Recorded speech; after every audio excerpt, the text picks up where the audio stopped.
Hatimaye rasmi muda ambao mashabiki wa Manchester walikuwa wakiusubiri kwa hamu na gamu umewadia.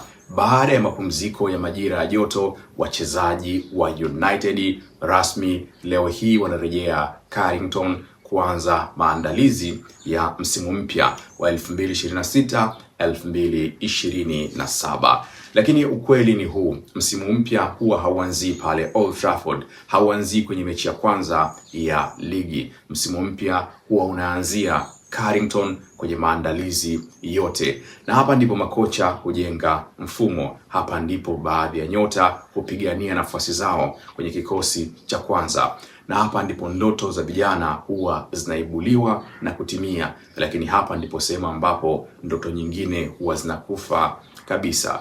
Lakini safari hii kuna jambo moja ambalo bado linawatia wasiwasi mashabiki wa Manchester United duniani kote, ni namna ambavyo dirisha la usajili limekuwa la taratibu sana. Manchester mpaka sasa ina uhakika wa kupata nyota wawili, Ederson kutoka Atalanta pamoja na Andre Santos kutoka Chelsea. Hizi ndio sajili mbili ambazo huenda zikawa zinakamilika mpaka kuanza dirisha hili, na taarifa za kumhusu Tchouameni ni kwamba amesaini mkataba mpya na Madrid, hivyo hawezi kuja. Ni jambo ambalo mashabiki wa Manchester bado wanajiuliza nini kinaendelea kwenye timu yao. Sasa tuangazie mambo matano ya muhimu zaidi ambayo kila mshabiki wa Manchester anapaswa kuyafuatilia katika pre-season hii. Jambo la muhimu kwanza kabisa, huu ndio mwanzo wa enzi mpya za kocha Michael Carrick. Carrick anaanza kama kocha kwa mara ya kwanza akiwa kocha mkuu, na anaanza na timu mwanzoni mwa msimu. Hapa ni sehemu ya Carrick kwanza kuimplementi vitu vyake vya muhimu zaidi, na huu ndio muda ambapo makocha wanatumia kutengeneza mifumo, kujenga falsafa na kuona timu inaweza ikacheza vipi. Carrick ana nafasi ya kwanza ya kuanza kazi kikamilifu kabisa ili kufanya yale yote ambayo alishindwa kutekeleza msimu uliopita baada ya kuichukua timu katikati. Sasa ana nafasi ya kuyaboresha.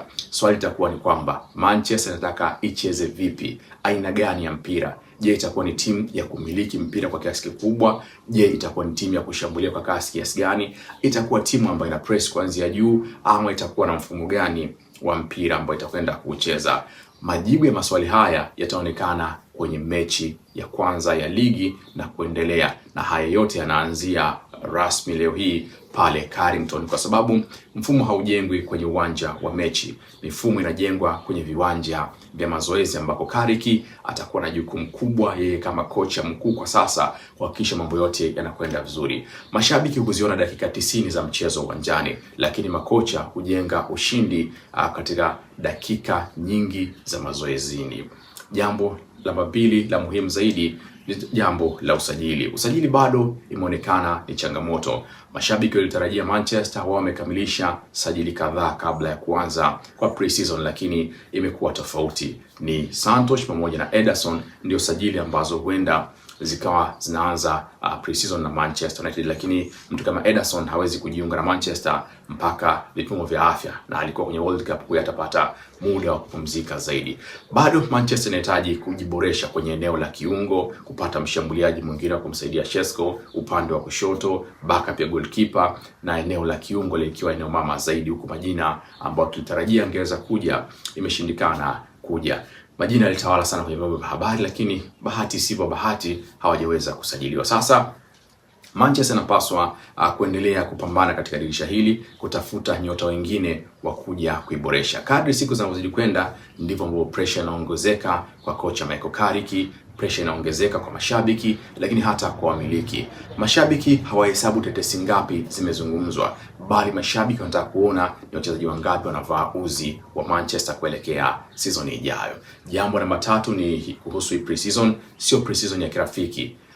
Kuna mechi za muhimu karibu 6 ama 7 ambazo mechi hizi ni za kirafiki kwenye hali ya kawaida, lakini kwa Carrick hazitakuwa mechi za kirafiki. Ratiba ya mechi kama ya Wickham, mechi na Rosenborg, Atletico Madrid, PSG, Leeds, Man City na Leeds pamoja na AC Milan. Hizi si timu ambazo za kawaida, ni timu ambazo tatupima kila kitu mfumo, nidhamu na utayari wa wachezaji wetu kuelekea msimu ujao na uwezo wa kikosi cha Carrick. Hapa Carrick hatotafuta ushindi pekee, atakuwa anatafuta majibu na ni nani yuko tayari kuanza msimu ujao, ni nani bora, nani yuko vipi na nini ambacho kinaweza kufanyika kuelekea msimu ujao. Pre-season haijibu nani atashinda leo, inajibu nani atakuwa bora mwanzoni mwa msimu wa ligi, namna ambavyo itakuwa inaanza. Jambo namba 4 la muhimu, huu ndio msimu ambao vijana pia wanaweza kung'ara zaidi. Baada ya kombe la dunia walitakuwa limemalizika, kuna nyota watarejea kwenye timu, lakini kuna vijana kutoka timu za vijana, mtu kama JJ Gabriel, Harry Hamas na vijana wengine wengi huenda wakapata nafasi, na kumeelezwa kwamba huu ni wakati ambao vijana wengi watapata nafasi katika pre-season ili kuweza kuonyesha uwezo wao. Watapata kila dakika uwanjani, na hapa ndio utakuwa mtihani sasa. Carrick atakuwa anaangalia nani anaweza kufaa, nini kitakwenda kuwasaidia Manchester kuelekea msimu ujao. Je, vijana hawa wataelewa mfumo, wana uwezo wa kushindana? Je, wanaweza kuingia kwenye kikosi cha wakubwa? Na hapa tutajua pre-season itakuwa naenda, lakini kuna nyota wengi kutoka timu za vijana watapata nafasi ya kujiunga na kikosi cha kwanza, kufanya nacho mazoezi ili kupata nafasi ya kuja kuingia kwenye timu ya wakubwa. Hakuna ambaye hana nafasi, mazoezi yatakuwa ni bure na kila mmoja anapaswa kupigania nafasi yake kwa vijana. Jambo la 5 ni mabadiliko yanaanzia kwenye usajili yakienda uwanjani.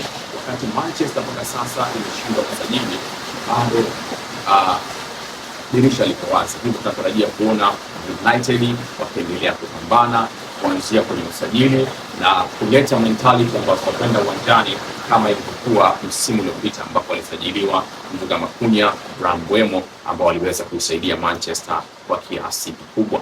Lakini pia tutarajie kuna baadhi ya nyota watakuwa wanaondoka wakati pre-season hii inaanza. Watu kama kina Andre Onana, Aitaba Hindiri, na Tyler Malacia, Casemiro amekwisha kuondoka. Manuel Ugarte bahati mbaya amepata injury, kwa hiyo atakuwa nje kwa muda mrefu, hivyo anatarajiwa kusalia kwenye kikosi. So ni wakati ambako Manchester itakuwa inaenda kukiwa na wasiwasi mkubwa. Je, wataweza kukompiti kuelekea msimu ujao ama mambo yatakuwa kama kawaida ambayo tumezoea? So sijui wewe mshabiki wa Manchester unaona vipi kurejea Carrington siku ya leo? Ni safari mpya ya kuanza msimu, lakini je, tuko tayari kiasi gani? So pre-season inaweza kutuonyesha Manchester iko tayari kiasi gani. Hii pre-season ya muhimu sana, japo ina bahati mbaya kuna World Cup na sajili zote ambazo zitakiwa za muhimu bado hazijakamilika kwa 100%, na leo timu ikiwa inaanza maandalizi yake kuelekea mbilinge za msimu ujao. Je, Ederson na Santos wanatosha kuja kutubadilishia eneo la kiungo au bado tunahitaji kufanya sajili kubwa, ama tuanze kujiandaa kisaikolojia kwamba Carrick tayari anatengenezewa mazingira ya kufeli kabla ya msimu kuanza? Ile jambo la kusubiri, tusinene tukamala, Waswahili wanasema hivyo, tusiseme tukamaliza. Lakini tunatarajia kuona season nyingine bora kutoka kwa United chini ya Michael Carrick wakati maandalizi yakiwa yanaanza rasmi. Kama unafurahia madini yanayotoka hapa, usiache kusubscribe, like, share na kucomment.